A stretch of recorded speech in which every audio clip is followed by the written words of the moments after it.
In this video, I am going to show you how to fix the operating system boot mode change error on your HP laptop. If you stuck on this blue screen and don't know what to do, don't worry, I will guide you step by step in this video. So guys, let's start the video. So guys, first step is shut down your laptop and after that restart again and open BIOS mode. So guys, this is HP laptop set startup menu window. So press F10.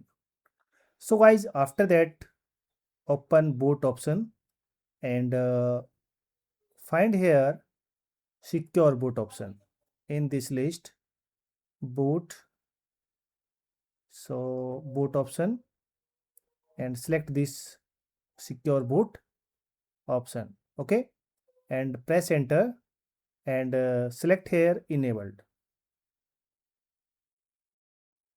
Okay, and after that guys, save the changes and exit and your system will restart and check here your problem is fixed or not. So guys, I hope your problem is fixed here. So guys, if your problem is fixed, please subscribe the channel, hit the bell icon for more videos. Thank you for watching.